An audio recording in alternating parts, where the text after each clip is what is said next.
নমস্কার, সবাইকে জানাই আমার আরও একটি নতুন ভিডিওতে অনেক অনেক স্বাগত। কাছে দূরে যেখান থেকেই আমার প্রিয় বন্ধুরা আজকের ভিডিওটি দেখছো, তোমাদের রইল অনেক অনেক স্বাগত আর অনেক ভালোবাসা জানিয়ে আজকের ভিডিওটি শুরু করছি।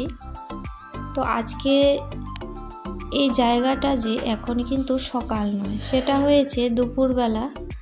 তো দুপুরবেলা খুব বৃষ্টি হচ্ছিল বাইরে।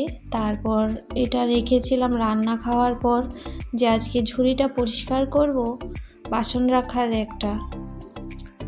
তো 1 মাস পর পর এসব পরিষ্কার করতে হয়, 15-20 দিন পর। তো প্রায় 1 মাসই হয়ে গেল। ঘরে যেহেতু চিমনি নেই রান্নাঘরটায়, তো সব কিছু আঠালো হয়ে যায়। তো আজকে ভাবলাম একটু ভালো করে পরিষ্কার করে দিই। আর তাড়াতাড়ি যদি কোনো জিনিস পরিষ্কার করে রাখা যায় তাহলে কিন্তু বেশি সময় লাগে না আর কষ্টটাও অনেকটা কম হয়। তো এই যে ঘর দুয়ার গোছানো, সেটা কিন্তু নিজের মনকে অনেকটাই প্রভাবিত করে, তাই না? যেমন ঘর দুয়ার যদি পরিপাটি থাকে, যেমনই একজন অতিথি আসে, বাইরে থেকে কোনো লোক আসে, দেখতে যেমন ভালো লাগে আর আমাদেরও কিন্তু মনটা ভালো লাগে। তো সেই জন্য সবসময় আমাদের চেষ্টা করতে হবে ছড়িয়ে ছিটিয়ে থাকা জিনিসপত্র, কাপড় চোপড় সব কিছু গুছিয়ে রাখার যখনেরটা তখন।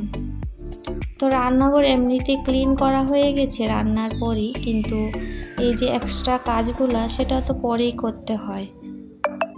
তো আগে দিয়ে যদি করতাম তাহলে তো আমার রান্নাটা দেরি হয়ে যেত।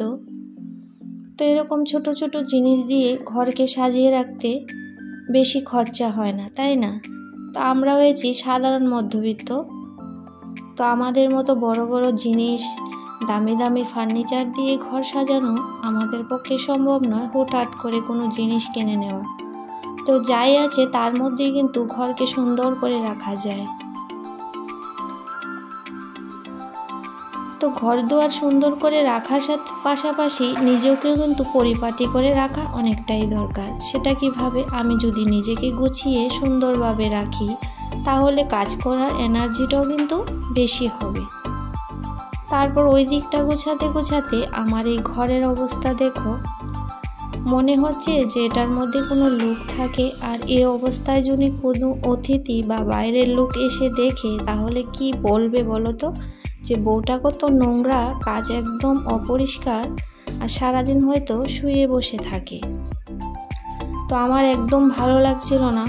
আর আজকে 12-14 দিন হলো অনবরত বৃষ্টি, আর এখন আমি কাজ করছি, তো সেটাই কিন্তু অনেক মুষলধারে বৃষ্টি হয়ে যাচ্ছে। যে সকল বন্ধুরা আমার পরিবারে নতুন আসছো, তোমাদের অনেক অনেক স্বাগত। তোমরা পরিবারে এসে বন্ধু হয়েছি, পাশে থেকো, পাশে আছি, এসব কথাগুলো লিখো না। বন্ধু হওয়ার মানে এটা না একদিন থাকলাম তারপরে কিন্তু আবার হুট করে চলে গেলাম। বন্ধু হওয়ার মানে হলো সবাইকে সবাই পাশে রেখে একটু সাপোর্ট করা, তাই না? আমি কিন্তু সবাইকে ফুল সাপোর্ট করি, সব সময় সবার ভিডিওতে লাইক দিয়ে সব ফুল ওয়াচ করে আসি। সবার ভিডিওতে শুরু আর শেষ লেখা তো সম্ভব নয়, কিন্তু আমি পুরো ভিডিও দেখি। চাইলে আমি প্রত্যেক দিন 100টা ভিডিও দেখতে পারি, না দেখেও বলি যদি আমি দেখে কমেন্ট করে আসি হবে, সেসব আমি পারি না।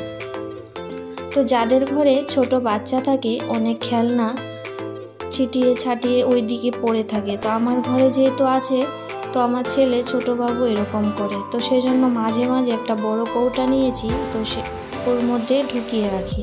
তো ছিটিয়ে ছাটিয়ে পড়ে থাকা জিনিসগুলো দেখতে যেমন বাজে লাগে, তো এভাবে রেখে দিলে সেটা একটা অর্গানাইজার হয়ে গেল। তারপর যখন ওর ইচ্ছে হবে সেখান থেকে বের করে নেবে।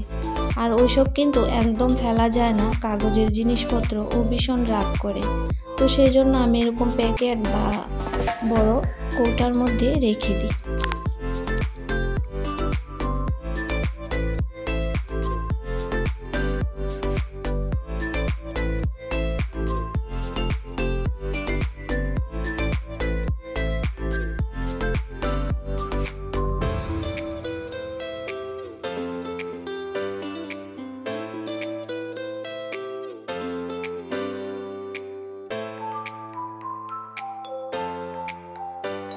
সময় অনেক জিনিস আমরা সহজেই ঘরের চিপা চাপা কোনা কানা পরিষ্কার করতে কিন্তু আমরা ভুলে যাই, বা একটু লেট হয়ে গেলে 15-20 দিন দেখবে ভালোই নোংরা জমে।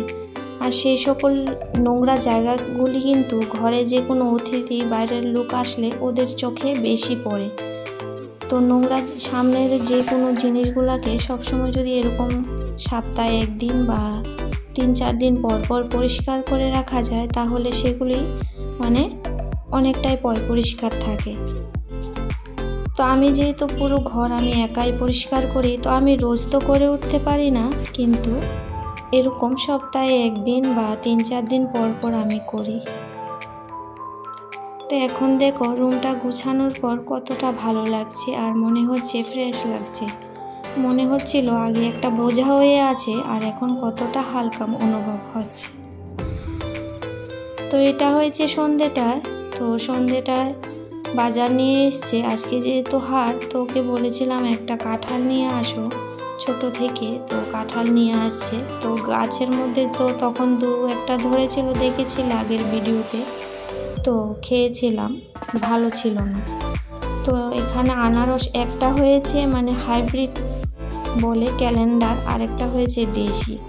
তো আমি যেটা রেখেছি এটা হয়েছে কিন্তু হাইব্রিড, তো সেটা বেশি একটা ভালো হবে না। যেটা দেশি আছে সেটা কিন্তু মানে চিনির থেকেও মিষ্টি বেশি লাগে। আর এখানে আনারসের গাছগুলো ওই বাড়িতে দিয়ে দিলাম, ওইখানে লাগানো হবে। তো আগে যখন ওই বাড়িতে ছিলাম যত আনারস নিয়ে আসতো আমি কিন্তু ফেলতাম না, সবগুলো লাগিয়ে দিতাম, তারপরের বছর আবার আনারস খেতে পারতাম। আর এখানে মাটি নেই বলে আমি ছাদে লাগাই না, তো বালতির মধ্যে এসব লাগিয়ে লাভ নেই। ওইখানে অনেক খালি জায়গা আছে, সেখানে লাগালে কিন্তু পরের বছর আবার সেটা ফল আমরা খেতে পারি। তো যাই হোক, এটা হয়েছে পরের দিনের ভিডিও। সকালবেলা ঘুম থেকে উঠে সমস্ত কাজ সেরে এসে পড়েছি ঠাকুর পূজা করতে। এখন পর্যন্ত যে সকল বন্ধুরা আমার পাশে জুড়ে আছো, তোমাদের অসংখ্য ধন্যবাদ।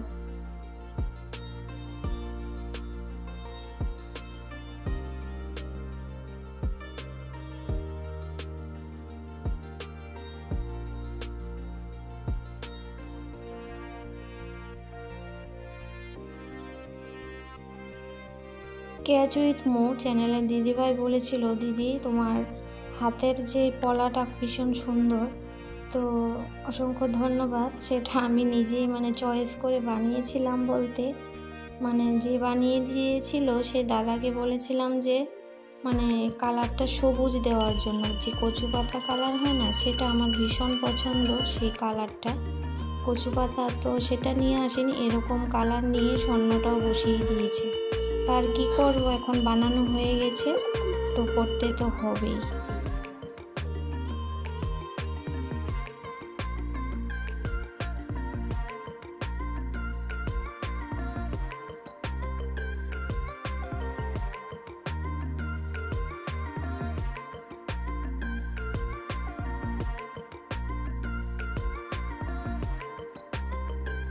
তো সবাই বলছো তোমাদের এখানে কিনা ভীষণ গরমে পড়ে যাচ্ছ, আর আমাদের এখানে বৃষ্টি হয়ে হয়ে আমরা পাগল হয়ে যাচ্ছি। এতদিন লাগাতার যদি বৃষ্টি হয় কতটা কষ্টকর হয় বলো তো। বিশেষ করে কাপড় চোপড় রোজ ধোয়া হচ্ছে, কত 4-5টা লোকের যদি 2 সেট 3 সেট করে কাপড় ধোয়া হয় তাহলে কতটা হবে। তারপর বিছানা চাদরগুলো আজকে কেচে দিয়েছি। বৃষ্টির মধ্যে এত আমার খিটখিট করছিল, আমার বিছানা শুতে ইচ্ছে করছে না, কি বলবো। তো কালকে পাল্টে দিয়েছিলাম আর আজকে ধুয়ে দিয়েছি। তো আজকে এটা সকাল থেকে আবার একটু মানে ভালোই বাতাস আছে, তারপর হচ্ছে বৃষ্টি পড়েনি। তো বৃষ্টি পড়েনি, অনেকক্ষণ ধরে আবার অন্ধকার হয়ে আছে, যখন তখন আবার নামতে পারে। রৌদ্রটাও কিন্তু সেরকম উঠেনি। তো ওই বাড়ি থেকে হচ্ছে মাছ ধরে নিয়ে আসলো, তো মাছ বেশি পায়নি, ওখানে বৃষ্টি হয়েছে বলে এখন তো জলটা বেশি আছে, তো মাছটা কম উঠবে। তো আবার ওইদিকে বসে আছে ভাত দেওয়ার জন্য, তো ফটাফট দিয়ে দিলাম ভাত। আর রান্নাটা এখানে ডাঁটা, কাঁঠালের বিচি, আলু দিয়ে চাপা শুটকি দিয়ে করেছি, আর মাছের সবজিটা। তারপর খাওয়া দাওয়া করে একটু রেস্ট করছিলাম, তখন দৌড়ে আবার আসছি, বৃষ্টির ফোঁটা পড়ছিল। তো যাই একটু শুকিয়েছে, আবার একটু মানে ভিজে গেল। তো আজকের ভিডিওটা এখানেই শেষ করছি, আবার ফিরে আসবো নতুন একটা ভিডিওতে। ততক্ষণ পর্যন্ত সবাই খুব ভালো থেকো, সুস্থ থেকো।